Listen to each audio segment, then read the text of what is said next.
Pride and Prejudice, by Jane Austen. Chapter 26. Mrs. Gardiner's caution to Elizabeth was punctually and kindly given on the first favourable opportunity of speaking to her alone. After honestly telling her what she thought, she thus went on. "You are too sensible a girl, Lizzie, to fall in love merely because you are warned against it, and therefore I am not afraid of speaking openly. Seriously, I would have you be on your guard. Do not involve yourself, or endeavour to involve him, in an affection which the want of fortune would make so very imprudent. I have nothing to say against him. He is a most interesting young man, and if he had the fortune he ought to have, I should think you could not do better. But as it is, you must not let your fancy run away with you. You have sense, and we all expect you to use it. Your father would depend on your resolution and good conduct, I am sure. You must not disappoint your father." "My dear aunt, this is being serious indeed." "Yes, and I hope to engage you to be serious likewise." "Well, then, you need not be under any alarm. I will take care of myself, and of Mr. Wickham too. He shall not be in love with me, if I can prevent it." "Elizabeth, you are not serious now." "I beg your pardon, I will try again. At present I am not in love with Mr. Wickham. No, I certainly am not. But he is beyond all comparison the most agreeable man I ever saw, and if he becomes really attached to me, I believe it will be better that he should not. I see the imprudence of it. Oh, that abominable Mr. Darcy! My father's opinion of me does me the greatest honour, and I should be miserable to forfeit it. My father, however, is partial to Mr. Wickham. In short, my dear aunt, I should be very sorry to be the means of making any of you unhappy. But since we see every day that where there is affection, young people are seldom withheld by immediate want of fortune from entering into engagements with each other, how can I promise to be wiser than so many of my fellow creatures if I am tempted? Or how am I even to know that it would be wisdom to resist? All that I can promise you, therefore, is not to be in a hurry. I will not be in a hurry to believe myself his first object. When I am in company with him, I will not be wishing. In short, I will do my best." "Perhaps it will be as well if you discourage his coming here so very often. At least you should not remind your mother of inviting him." "As I did the other day," said Elizabeth with a conscious smile. "Very true, it will be wise in me to refrain from that. But do not imagine that he is always here so often. It is on your account that he has been so frequently invited this week. You know my mother's ideas as to the necessity of constant company for her friends. But really, and upon my honour, I will try to do what I think to be the wisest. And now I hope you are satisfied." Her aunt assured her that she was, and Elizabeth having thanked her for the kindness of her hints, they parted, a wonderful instance of advice being given on such a point, without being resented. Mr. Collins returned into Hertfordshire soon after it had been quitted by the Gardiners and Jane, but as he took up his abode with the Lucases, his arrival was no great inconvenience to Mrs. Bennet. His marriage was now fast approaching, and she was at length so far resigned as to think it inevitable, and even repeatedly to say, in an ill-natured tone, that she "wished they might be happy." Thursday was to be the wedding day, and on Wednesday Miss Lucas paid her farewell visit, and when she rose to take leave, Elizabeth, ashamed of her mother's ungracious and reluctant good wishes, sincerely affected herself, accompanied her out of the room. As they went downstairs together, Charlotte said, "I shall depend on hearing from you very often, Eliza." "That you certainly shall." "And I have another favour to ask you. Will you come and see me?" "We shall often meet, I hope, in Hertfordshire." "I am not likely to leave Kent for some time. Promise me, therefore, to come to Hunsford." Elizabeth could not refuse, though she foresaw little pleasure in the visit. "My father and Maria are coming to me in March," added Charlotte, "and I hope you will consent to be of the party. Indeed, Eliza, you will be as welcome as either of them." The wedding took place. The bride and bridegroom set off for Kent from the church door, and everybody had as much to say or to hear on the subject as usual. Elizabeth soon heard from her friend, and their correspondence was as regular and frequent as it had ever been. That it should be equally unreserved was impossible. Elizabeth could never address her without feeling that all the comfort of intimacy was over, and though determined not to slacken as a correspondent, it was for the sake of what had been, rather than what was. Charlotte's first letters were received with a good deal of eagerness. There could not but be curiosity to know how she would speak of her new home, how she would like Lady Catherine, and how happy she would dare pronounce herself to be, though, when the letters were read, Elizabeth felt that Charlotte expressed herself on every point exactly as she might have foreseen. She wrote cheerfully, seemed surrounded with comforts, and mentioned nothing which she could not praise. The house, furniture, and neighbourhood, and roads were all to her taste, and Lady Catherine's behaviour was most friendly and obliging. It was Mr. Collins's picture of Hunsford and Rosings rationally softened, and Elizabeth perceived that she must wait for her own visit there to know the rest. Jane had already written a few lines to her sister to announce their safe arrival in London, and when she wrote again, Elizabeth hoped it would be in her power to say something of the Bingleys. Her impatience for this second letter was as well rewarded as impatience generally is. Jane had been a week in town without either seeing or hearing from Caroline. She accounted for it, however, by supposing that her last letter to her friend from Longbourn had by some accident been lost.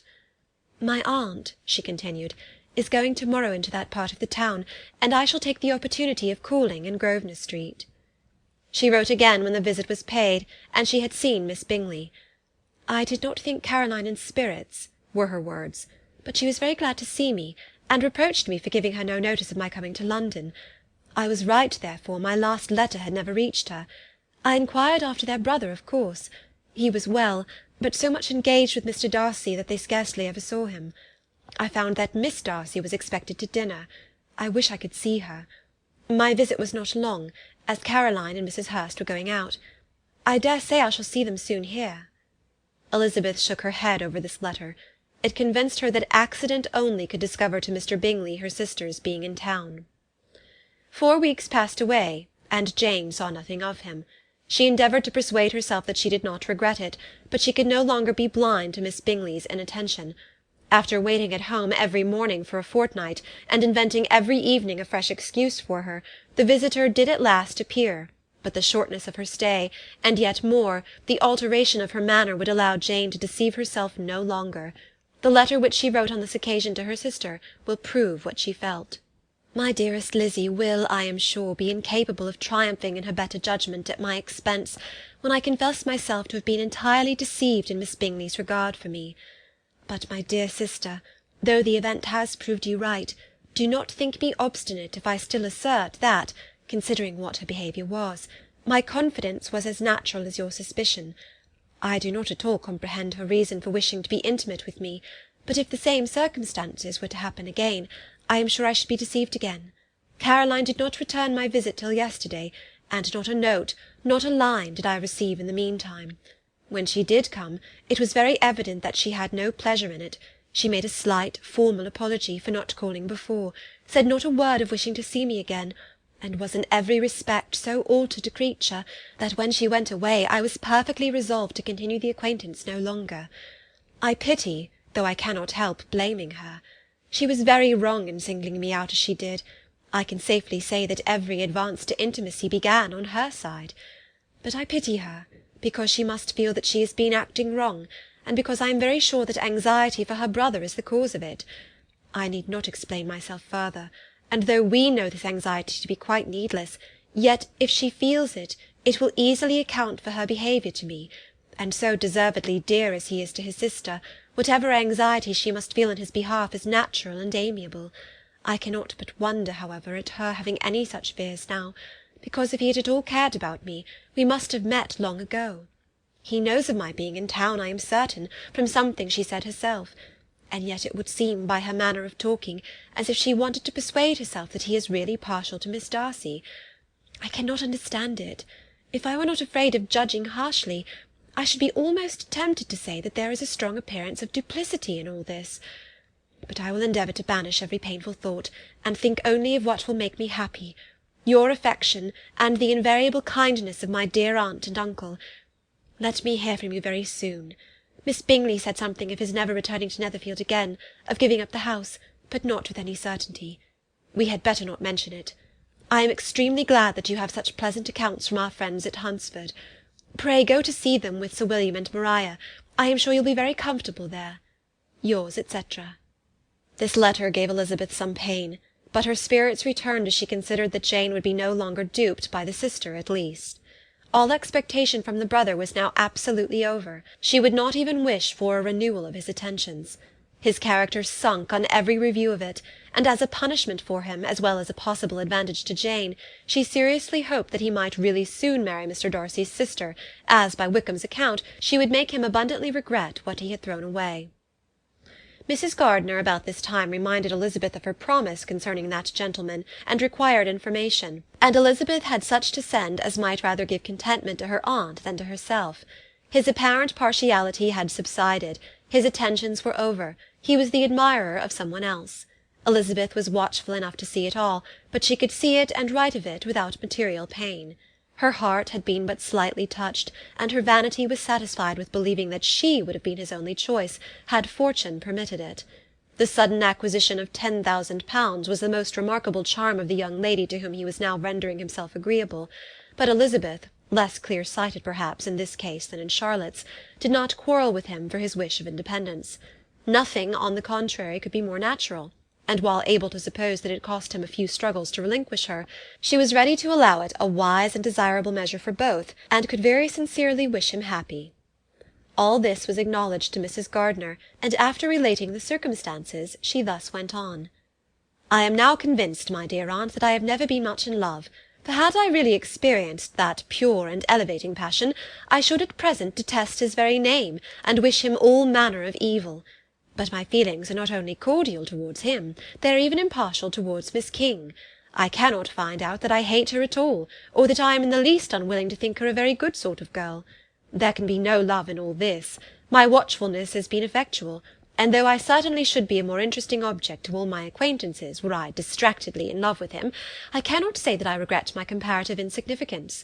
Importance may sometimes be purchased too dearly. Kitty and Lydia take his defection much more to heart than I do. They are young in the ways of the world, and not yet open to the mortifying conviction that handsome young men must have something to live on as well as the plain." End of chapter 26.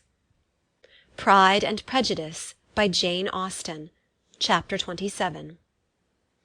With no greater events than these in the Longbourn family, and otherwise diversified by little beyond the walks to Meryton, sometimes dirty and sometimes cold, did January and February pass away.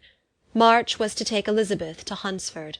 She had not at first thought very seriously of going thither, but Charlotte, she soon found, was depending on the plan, and she gradually learned to consider it herself with greater pleasure as well as greater certainty. Absence had increased her desire of seeing Charlotte again, and weakened her disgust of Mr. Collins. There was novelty in the scheme, and as, with such a mother and such uncompanionable sisters, home could not be faultless, a little change was not unwelcome for its own sake. The journey would moreover give her a peep at Jane, and in short, as the time drew near, she would have been very sorry for any delay. Everything, however, went on smoothly, and was finally settled according to Charlotte's first sketch. She was to accompany Sir William and his second daughter. The improvement of spending a night in London was added in time, and the plan became as perfect as plan could be. The only pain was in leaving her father, who would certainly miss her, and who, when it came to the point, so little liked her going that he told her to write to him, and almost promised to answer her letter. The farewell between herself and Mr. Wickham was perfectly friendly, on his side even more. His present pursuit could not make him forget that Elizabeth had been the first to excite and to deserve his attention, the first to listen and to pity, the first to be admired, and in his manner of bidding her adieu, wishing her every enjoyment, reminding her of what she was to expect in Lady Catherine de Bourgh, and trusting their opinion of her, their opinion of everybody, would always coincide, there was a solicitude, an interest, which she felt must ever attach her to him with a most sincere regard, and she parted from him convinced that, whether married or single, he must always be her model of the amiable and pleasing. Her fellow-travellers the next day were not of a kind to make her think him less agreeable. Sir William Lucas and his daughter Maria, a good-humoured girl, but as empty-headed as himself, had nothing to say that could be worth hearing, and were listened to with about as much delight as the rattle of the chaise. Elizabeth loved absurdities, but she had known Sir William's too long. He could tell her nothing new of the wonders of his presentation and knighthood, and his civilities were worn out, like his information. It was a journey of only 24 miles, and they began it so early as to be in Gracechurch Street by noon. As they drove to Mr. Gardiner's door, Jane was at a drawing-room window watching their arrival. When they entered the passage she was there to welcome them, and Elizabeth, looking earnestly in her face, was pleased to see it healthful and lovely as ever. On the stairs were a troop of little boys and girls, whose eagerness for their cousin's appearance would not allow them to wait in the drawing-room, and whose shyness, as they had not seen her for a twelvemonth, prevented their coming lower. All was joy and kindness. The day passed most pleasantly away, the morning in bustle and shopping, and the evening at one of the theatres. Elizabeth then contrived to sit by her aunt. Their first object was her sister, and she was more grieved than astonished to hear, in reply to her minute inquiries, that though Jane always struggled to support her spirits, there were periods of dejection. It was reasonable, however, to hope that they would not continue long. Mrs. Gardiner gave her the particulars also of Miss Bingley's visit in Gracechurch Street, and repeated conversations occurring at different times between Jane and herself, which proved that the former had, from her heart, given up the acquaintance. Mrs. Gardiner then rallied her niece on Wickham's desertion, and complimented her on bearing it so well. "But, my dear Elizabeth," she added, "what sort of a girl is Miss King? I should be sorry to think our friend mercenary." "Pray, my dear aunt, what is the difference in matrimonial affairs between the mercenary and the prudent motive? Where does discretion end and avarice begin? Last Christmas you were afraid of his marrying me because it would be imprudent, and now, because he is trying to get a girl with only £10,000, you want to find out that he is mercenary. If you will only tell me what sort of girl Miss King is, I shall know what to think." "She is a very good sort of girl, I believe. I know no harm of her." "But he paid her not the smallest attention till her grandfather's death made her mistress of this fortune." "No, what should he? If it were not allowable for him to gain my affections because I had no money, what occasion should there be for him making love to a girl whom he did not care about, and who was equally poor?" "But there seems an indelicacy in directing his attentions towards her so soon after this event." "A man in distressed circumstances has not time for all those elegant decorums which other people may observe. If she does not object to it, why should we?" "Her not objecting does not justify him. It only shows her being deficient in something herself, sense or feeling." "Well," cried Elizabeth, "have it as you choose. He shall be mercenary, and she shall be foolish." "No, Lizzy, that is what I do not choose. I should be sorry, you know, to think ill of a young man who has lived so long in Derbyshire." "Oh, if that is all, I have a very poor opinion of young men who live in Derbyshire, and their intimate friends who live in Hertfordshire are not much better. I am sick of them all. Thank heaven I am going to-morrow, where I shall find a man who has not one agreeable quality, who has neither manner nor sense to recommend him. Stupid men are the only ones worth knowing, after all." "Take care, Lizzy, that speech savours strongly of disappointment." Before they were separated by the conclusion of the play, she had the unexpected happiness of an invitation to accompany her uncle and aunt in a tour of pleasure which they proposed taking in the summer. "We have not determined how far it shall carry us," said Mrs. Gardiner, "but perhaps to the Lakes." No scheme could have been more agreeable to Elizabeth, and her acceptance of the invitation was most ready and grateful. "Oh, my dear, dear aunt," she rapturously cried, "what delight! What felicity! You give me fresh life and vigour. Adieu to disappointment and spleen. What are young men to rocks and mountains? Oh, what hours of transport we shall spend! And when we do return, it shall not be like other travellers, without being able to give one accurate idea of anything. We will know where we have gone. We will recollect what we have seen.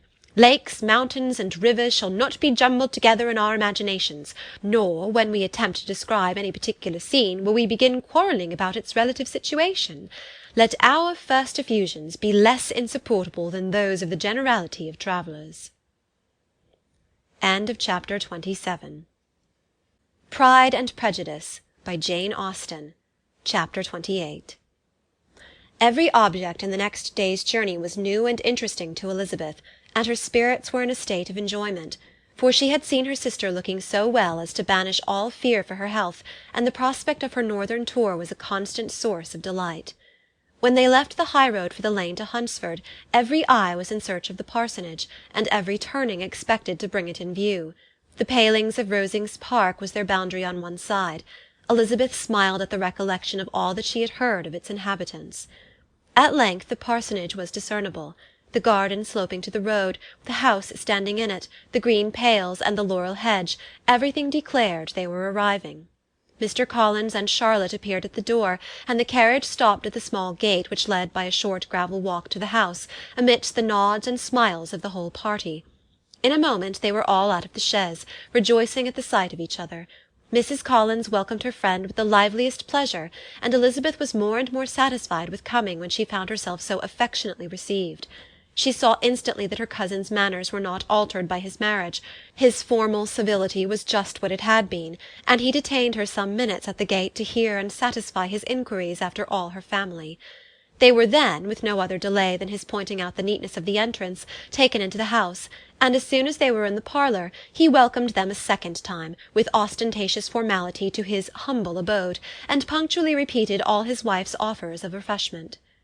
Elizabeth was prepared to see him in his glory, and she could not help fancying that in displaying the good proportion of the room, its aspect and its furniture, he addressed himself particularly to her, as if wishing to make her feel what she had lost in refusing him. But, though everything seemed neat and comfortable, she was not able to gratify him by any sigh of repentance, and rather looked with wonder at her friend that she could have so cheerful an air with such a companion. When Mr. Collins said anything of which his wife might reasonably be ashamed, which certainly was not unseldom, she involuntarily turned her eye on Charlotte. Once or twice she could discern a faint blush, but in general Charlotte wisely did not hear. After sitting long enough to admire every article of furniture in the room, from the sideboard to the fender, to give an account of their journey and of all that had happened in London, Mr. Collins invited them to take a stroll in the garden, which was large and well laid out, and to the cultivation of which he attended himself.